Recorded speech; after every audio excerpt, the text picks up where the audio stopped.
Well, hello and welcome to Watchbox Studios. I'm your host, Tim Mosso, and this is Watches Tonight. This evening, we appreciate underrated watches and name some of the best for summer 2022. We chat live, and I share your viewer wrist shots tonight on Watches Tonight. Check out the redesigned homepage of thewatchbox.com. A lot of people think this channel is my business. It's not. It's actually a vendor. We sell pre-owned watches. We also sell vintage. Over 3,000 pre-owned and vintage watches online ready for delivery right now. All price points, all functions, all brands and styles, and it's updated several times a day. So set the page, refresh several times a day, and you get the Watchbox lifestyle. Reaching out to my friends, Edward Ledden. We have Matteo C. We have Joe Pinto from Lithuania this week instead of Louisville. Enrique Cassiano, Dan CT, Simon Holt, Arto Charles from New York City, Jim Millett, James Fernandez from Hot Phoenix. We got Smoko, Joe Tyson, John N., Richard Combs from South Florida, Pocket Watch Time, Matt Foster, and John Goodman. Guys, welcome to the program. On a serious note, a quick word of warning. Scammers pretending to be me have been circulating on social media for a few months now, and I really wish I addressed this sooner because it's getting to be an issue. Most of it flew below my radar initially because I'm involved in the comments below these videos, but not quite as much in the bigger social sphere. Users of messaging apps and social networks like Parler, Gab, and Telegram, basically all those wingnut services, have been pretending to be me, asking people to reach out and make personally identifiable contact through those services. I am not on any of those things. I have to remind you that accounts claiming to be me on YouTube are nefarious and almost never really are me. If there's a picture icon of me in the handle pretending to be me, it is not me. So for the record, I don't use any wingnut social media or messaging services. So just report the sewer mermaids to the relevant authorities if they pop up. And give me a heads up if you see these people masquerading on any social media. And on YouTube, the only accounts I use are the official Watchbox accounts. 99% of this will be Watchbox reviews. When you see a post by Watchbox Reviews, that's me. Maybe 1% of the time I'll post as Watchbox Studios. And I did this long ago so that the marketing team and I would have distinct handles. Here's the thing, if you see a handle on YouTube claiming to be me or Watchbox, click the handle and see how many subscribers they have. If it leads you back to Watchbox Reviews and 150,000 subscribers, that's real. If it leads you back to an account with 1 or no subscribers, that's bogus. So real TM posts look like this. This is how I post online. Watchbox Reviews with a little Watchbox logo right there. That's the real thing. And clicking the account logo takes you back to my actual channel where you'll see a picture of me as well as innumerable watch reviews and irrefutable proof that this is in fact us.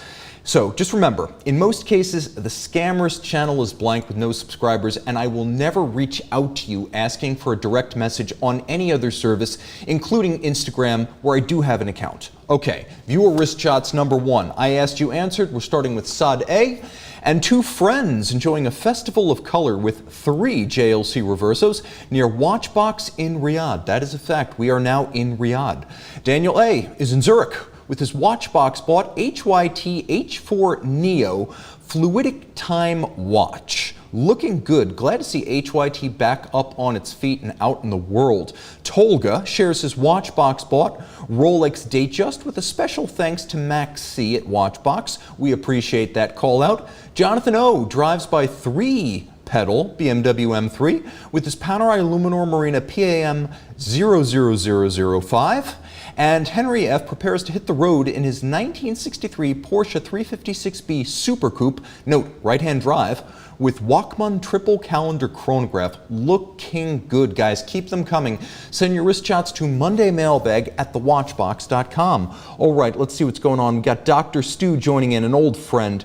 We've got Kramerica Heavy Industries, another old friend from the world of 90s television. Mark O joining in from Northern Ireland, staying up late. Richard S staying up even later in Istanbul. And Michael M, it's still early on the left coast of the United States in San Diego. All right, let's talk about value because that is one of the buzzwords in luxury watches. All luxury watches are expensive, so value is going to be a sort of more for less, or maybe more for less than you expect type of proposition. So, if you seek unrealized value in watches, this segment is for you. Unlike the auto world where everything has gone nuts, great buys still exist in the watch marketplace, including amongst new watches. So I recommend the Cartier Santos de Cartier Large. This is going to be our high-value integrated bracelet sports watch for tonight, and bonus points, it is in stainless steel. So this watch has been around in one form or another since, wait for it, 1904. Many categories in this segment, integrated bracelet sports watches, are late arrivals and bandwagon products. But compared to the Santos, even the Royal Oak and the Nautilus are recent by comparison. So, the Santos, as you just saw, was the world's first pilot's watch. No, not for a plane, for a dirigible. Alberto Santos Dumont, Brazilian aviator and friend of Louis Cartier, needed a watch that he could wear while operating an airship that required two hands. So he couldn't reach into his pockets. He had one hand on one control, one hand on another, and then a wrist in ready view. And that is where the original Cartier Santos came from. Now, it's true, there is a Santos Dumont model that's been available since 2020 that is more similar to the original, a lot less water resistant, a lot smaller, and a lot dressier. That's not the watch we're talking about today. Remember, no Cartier is a lightweight or latecomer to the game. All of the best references have been around since before my grandpa was born. Okay, now many versions of the Santos Large exist, so most tastes are going to be satisfied. You can get almost anything up to and including a skeleton watch. At about 40 millimeters wide, 39.8 to be precise, and less than 10 millimeters thick, 9.4 to be precise, and 47.5 millimeters lug to lug, even the large Santos is wearable by men and women. So make no mistake, although it's a Santos Large, it's not a Santos Huge. It's very versatile, especially if you already know you can wear something like a 40 millimeter Rolex GMT. That's a great sizing comparable for how this wears. Also important, Cartier's bracelet is world class for the price, both in the way it looks and the way it feels, but there's more. The quick switch triggers, which you can see just underneath the lugs, allow you to quickly remove and swap out the bracelet or the strap. And the Smart Link bracelet is brilliant because it too can be sized, disassembled, and reassembled using nothing more than your thumbnail. And the way the parts come apart is redoubtable. Everything feels like it costs $1 million. You'd expect these little parts with many moving components to feel like tinsel. They're nothing like that. This whole thing feels like it was engineered and developed by Rolex. But Cartier deserves the same rep in the business. They've been doing this just as long, and significantly, since 2000, no business has more vertically integrated than Cartier. So they're doing all of this: cases, clasps, dials, hands, movements, and bracelets in-house. Now, details like those and the dial impart the feel of a more expensive watch. Dial quality here is world-class. A lovely sunburst blue gradient dial. Notice it fades from bright at the center to blue at the edge. Moser, take that. This watch is offering the same thing you would expect in a watch that costs 4 or 5 times the price. Now, on this model, released in 2019, you can see applied and polished metal Roman numerals, which I adore, as well as loomed hands, which were not available on the original 2018 redesign of this generation of Santos. I should also mention that the quick-release lugs allow easy swapping of bands, and this model, like most steel Santos references today, come with an accessory secondary strap. This one is blue and in calfskin leather, so if you want to dress it up a little bit for a black tie perhaps, it's ready to go. Black or blue, the preference is entirely yours. Cartier has the strap options. Now, depending on the dial and strap choice, a huge range of different looks can be achieved. You can see this traditional silver satin dial with blue non-loomed broadsword hands and a bright red strap completely changes the ambiance. This one's a bit more summery, maybe even a little bit more feminine. This is a timepiece that looks like it come from a different watch family. It's the same model in the same size. I happen to love the 2019 blue dial that we just saw. For its richness and its usable loom, I think a sports watch should be loomed. They do it well. It's not excessively loomed, so they don't waste the beautiful sheen of those polished numerals. You have loomed hands and only loomed hands. Now, with up to 8 years of warranty, yes, up to 8 years of warranty. This is pretty much the industry standard for manufacturer protection on a new watch. There are a couple of 10-year warranties kicking around, but they're very specialized and very rare. 8 years is pretty much the standard right now, and it's 3 years more than you're going to get from Omega or Rolex. And you're getting this for a price of $7,450. So while the price has gone up since launch, it remains a screaming deal for the quality and versatility of the watch you're getting. Remember what you're getting here: 100 meters water resistant, tool-free sizable bracelet, tool-free removable bracelet with accessory strap.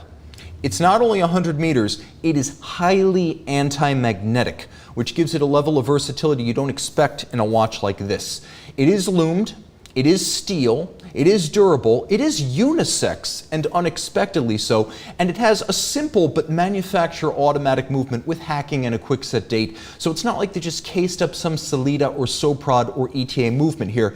And I have to remind you guys, this is value hiding in plain sight. You're not losing much value used, because you can see new, it's about $74.50. Used, it's about the same amount of money. So for me, value is often most honest when a watch sells used for the same price it sells new. There's no manipulation, there's no bubble to worry about. Buy this watch and it's money in the bank, or I should say, on your wrist. Let's jump in right here.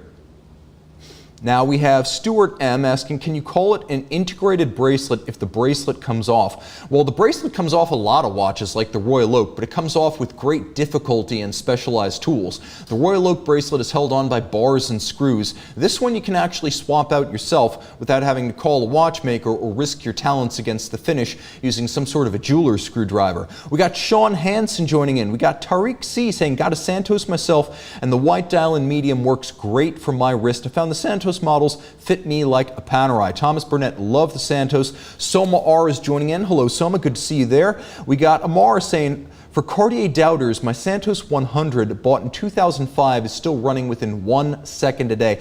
I am anything but a Cartier doubter. And we got Miroslav saying, I love this blue dial, makes me want one. I want one too. This thing is awesome, and again, a great value for less than you're going to pay in the real world, even for an entry-level Rolex Oyster Perpetual. All right, we got Matt S saying, literally have that watch on right now. Okay, jumping back, we have a comment. I wish Cartier made the Santos with a gray dial without the weird gray bezel. Give them time. There are many versions. I can almost guarantee that will happen. Jumping back to viewer wrist shots, I asked, you answered. We're starting off with Kevin D. Capturing his IWC Portuguese chronograph while wine tasting. That model is the best-selling ever Portugueser. Kyle A. returns from deployment with his Zenith Dayfi El Primero 21 Ultraviolet and Hannibal the dog. Welcome back, Kyle. Tobias L. explores the streets of Phuket, Thailand with his Cartier Santos de Cartier Large. Speak of the devil! It's the gray dial. Sean K. revisits a watch from last week's episode of Watches Tonight with his Sartori Biard SB04, and Spencer C. drives by Fiat and wears his Watchbox bought Franck Muller Casablanca. Thank you for trusting our company. I love those cufflinks. I love the car, I love the watch, I love the whole thing. All right, guys, join my team. We need sales associates. Go check out our website. See how many locations we have. We're hiring everywhere from Riyadh to Los Angeles, but most of all, we're hiring right here in our Philadelphia suburban office where I work, where we shoot all of these shows, and importantly, where we keep all of the actual watches. We have a great company. Young, fun, tons of fringe benefits, all sorts of work events that people actually want to attend, plus a great 401k, health, and dental, and getting better all the time. Reach out to Monday Mailbag at thewatchbox.com if you think you might be cut out to work phone sales in pre-owned watches. Remember, we also have the Govberg side of the company, so if you ever want to see a new de Bethune, Rolex, or Patek Philippe, go over to Govberg. You can see all of that right down the street. Reach out to Monday Mailbag at thewatchbox.com to get your hands on all sorts of watches and, most importantly, a career in the business. All right. Omega, the most underrated watches you can buy right now. Here's a chronograph for you. The Omega Speedmaster Gray Side of the Moon. Not new by any means. This one arrived at Baselworld 2014. Remember when we had that, Baselworld? We're getting to the point where in a few years, younger watch enthusiasts won't even remember it. But they will remember this, because this was one of the all-time greats. Many people who have never seen the watch, unfortunately, avoid it for a single reason, and that is the rated size of 44.25 millimeters. Do not be fooled. These are 50 millimeters lug to lug, and they are feather light thanks to a composition entirely of sapphire front and back and gray ceramic, which are very diffuse and lightweight materials. So if you can wear a standard 42 millimeter moon watch, you can wear this, and it'll be lighter on your wrist than a standard steel Speedmaster Professional. Richness arrives in abundance with the gray side. Let's take example, platinum dial.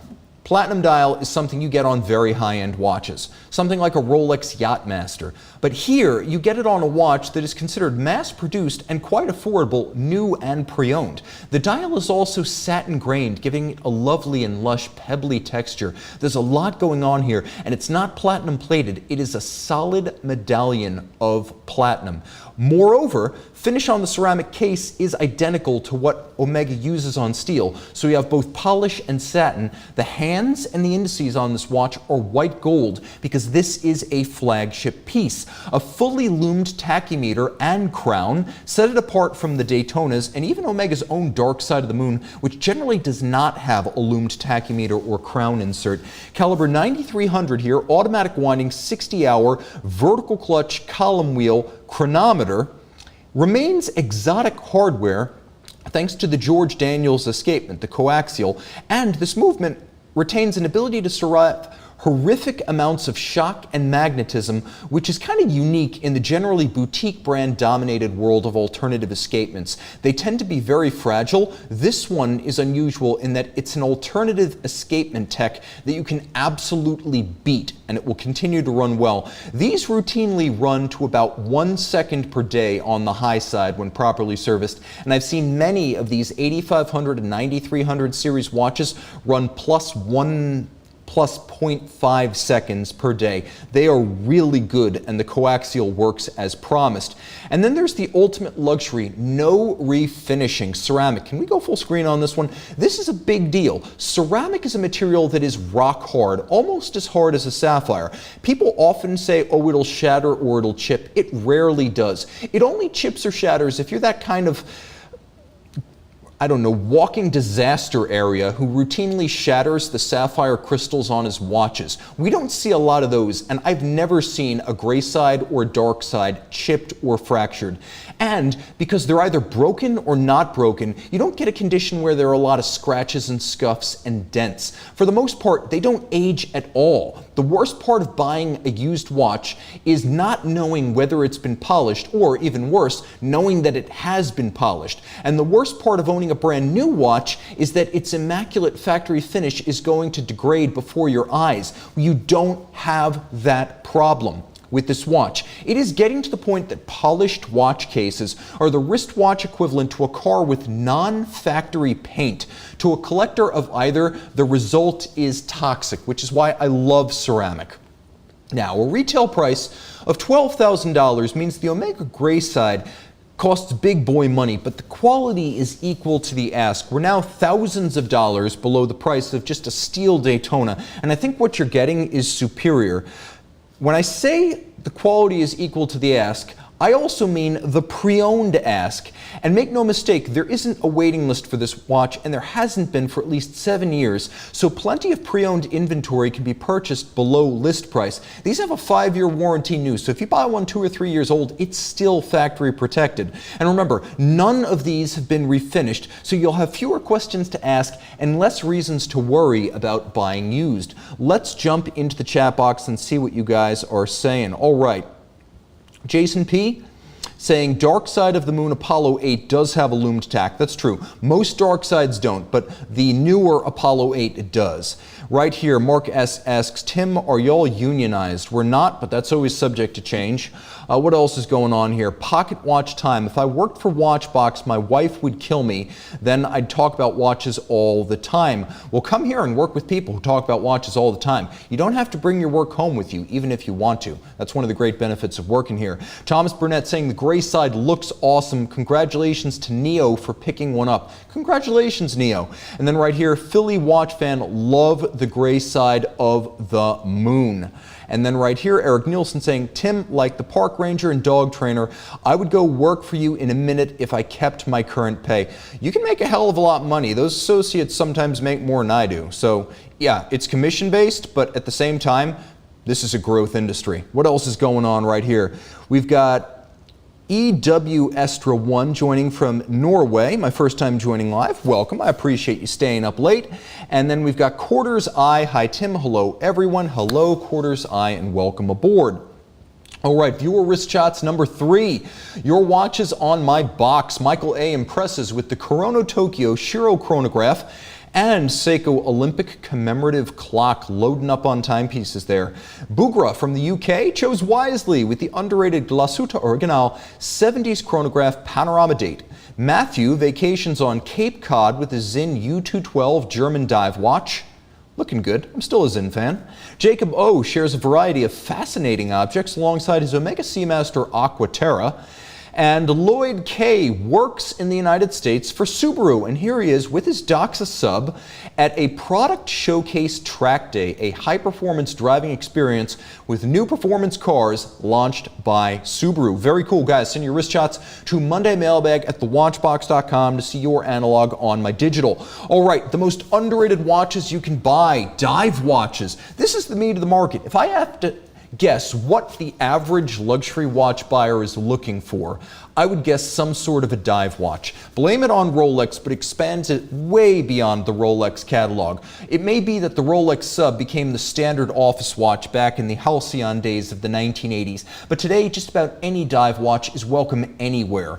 Grand Seiko understands this, and that is why I think the Grand Seiko Spring Drive Diver SBGA 231 might be the best all-around watch in competition with that Santos. If you've got the big wrist, go with the Grand Seiko. If you've got a smaller wrist, go with the Santos. Neither one will lead you astray. This model has been around for over a decade, but it's never breached the mainstream, and I'm fine with that. While a steel SBGA 229 exists, and it's identical in every way, this 231 in grade 5 titanium is the model to choose. It's beefy at 44.2 millimeters, but it fits appropriate for an aggressive diver, and the watch is surprisingly slim. Fit was actually pretty good on my 16 centimeter circumference wrist, so if like me you've got a tiny wrist, there's the proof positive that it fits just fine. Again, the fact that it's titanium and fairly thin makes a big difference. A massive matte black dial with epic lume, and you can see it right here, I did my best to capture it, will be legible without effort. This is important for diving, but it's also important for a lot of older collectors, frankly. More and more boomer age collectors are telling me that legibility has become a priority as they age, and they still take their watch collecting very seriously. Unlike many hobbies and lifestyles, I don't believe that watch collecting has a natural sunset later in life. You can enjoy your watches right up until the day you die. So if you still have the interest and the budget, the good news is that the party continues. F.P. Journe has described his recent turn toward larger watches with full-face dials as a personal interest in keeping the dials legible to his aging eyes. Remember, he was born back in the 1950s. It's also important to remember that in this way, dive watches like the 231 can be profoundly practical even if, like me, you don't swim at all. These are great watches for reading the time on land, and I've always said buy a dive watch instead of a chronograph because one ratchet of the bezel and you're accomplishing the same thing without the complexity, the tiny subdials, and the downstream maintenance costs that always come with the chronograph. And this Grand Seiko is a hand-finished watch inside and out. First, there's the case and Grand Seiko's tin plate polish. It was originally a European technique created for Zalitz machines, but The masters of Zaratsu polish, as they call it in-house, are now the folks in Japan. They have an apprenticeship where it takes 3 years to learn this art of tin plate polishing, and you won't find many Swiss watches hand-polished even at twice or thrice this price.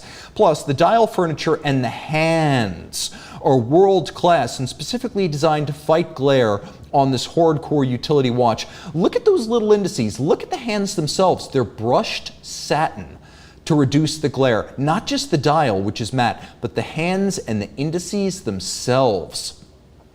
The clasp, I should say, offers more incremental adjustment than a Rolex glide lock on a sub or a sea dweller, and more importantly, this Japanese-made clasp can be adjusted while the watch is still on your wrist. So unlike a sea dweller 43 or a sub, you don't risk dropping the watch if you have to take it off to adjust the fit in a marine environment. This one can be adjusted over water, on the dive site, or even underwater with no danger of dropping the watch and losing it forever. Small details make the difference. Bezel feel here is world class. It's that alchemy of a crisp detent and a smooth glide that so few achieve.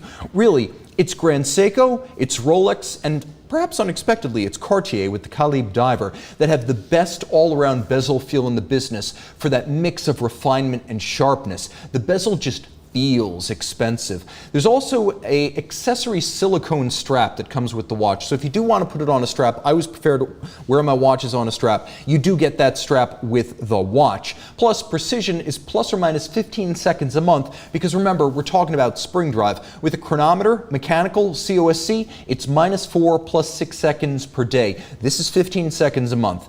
I should also mention that the power reserve is 3 days, and unlike most dive watches, you actually get a power reserve indicator on the dial so you know before your dive if it's about to drop dead. I consider that to be a safety feature. This would be enough to make the case for a $7,100 titanium dive watch from a truly integrated manufacturer that even makes the lubricants it uses. But the spring drive caliber 9R65 introduces a unique technical proposition that seals the deal. This is a system that took from 1977 to 2005 to bring to market in automatic form. It is super accurate, quartz accuracy, but mechanical soul. No batteries, no capacitors, no stepper motors. All the drive is by the spring.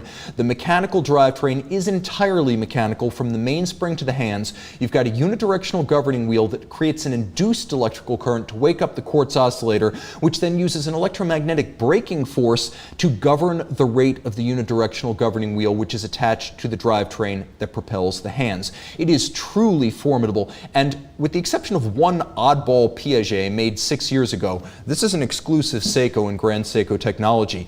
Viewer wrist shots number 4. All right, I asked, you answered, and a longtime contributor and supporter, Abdul R. of Germany, shares a nature shot with his beefy Citizen Eco Drive diver. JHL and his Black Bay GMT are at Disneyland, California, with his daughter on the Little Mermaid ride, showing off the loom. I'm surprised that a young lady of the modern generation can remember the Little Mermaid, because that was in theaters back when I was like a toddler. Okay, but I digress. Chris K shares a his and hers Cartier shot to mark his anniversary. Well, his and hers anniversary. Congratulations.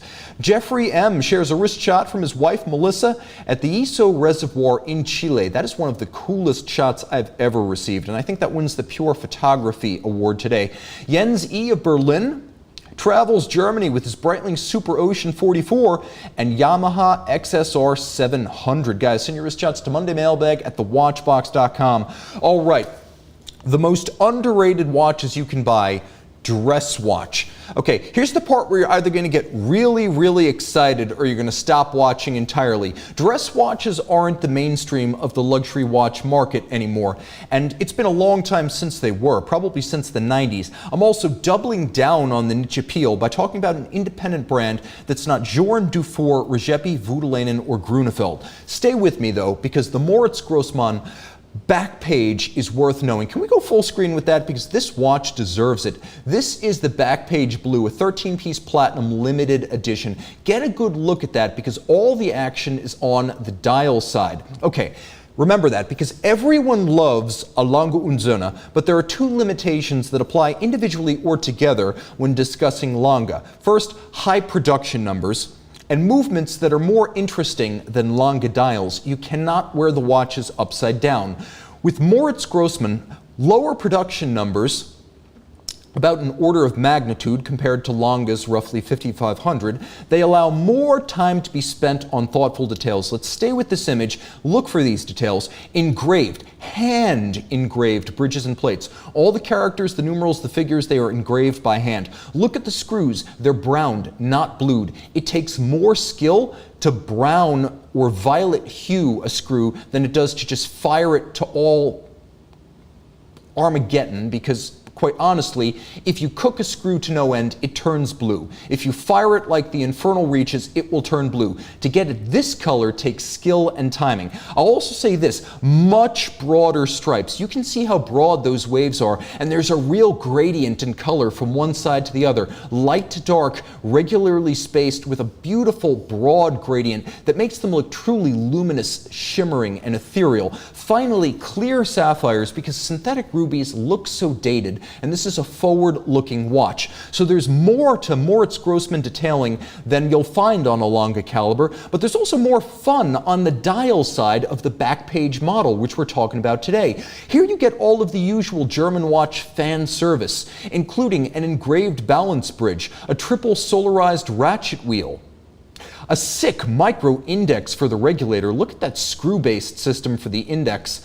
And German silver bridges and plates with a lovely golden hue thanks to the copper content of German silver. And speaking of fan service, I have to say, unfortunately, Lange always struck me as a brand that designs its watches with Angus scrim in mind.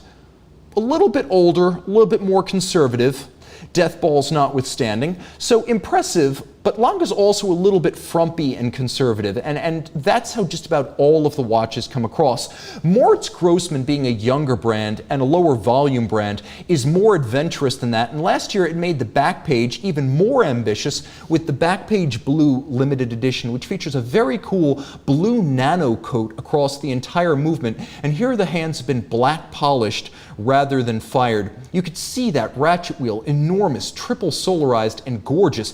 Everything you expect on a Lange movement, plus more on the dial side where you can actually see it when it's on your wrist. And as with most manual wind Moritz Grossmann products, this one includes the company's brilliant setting system. You pull out the crown, it snaps right back in. Now the watch is in setting mode. You can turn the hands, you can set the time, then you press the button again, and without having to displace the crown and accidentally change the time, it automatically goes back into drive mode. So when you are ready to set the time, you set the time, the crown is already in the flush position, you press that button, and the watch starts driving the hands again, so there's no stutter or jump when you push the crown in. That is the bugaboo that affects almost every watch ever made. You don't have it with this brilliant low-profile system.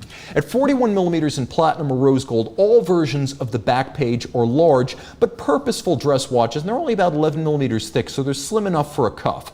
At $58,700 in platinum, this feels like a bargain compared to the orthodox alternatives available from higher volume group brands and more mainstream independent brands. And don't get me wrong, I still love Lange, and Angus remains the absolute man, the tall man forever, so don't get me wrong.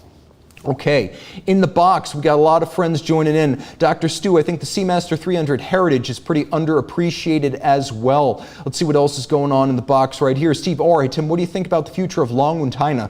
Would you be more concerned about servicing the more complicated pieces like the remontoir? I think it's all conventional watchmaking, so provided you've got a guy who is a master, I wouldn't worry too much about it.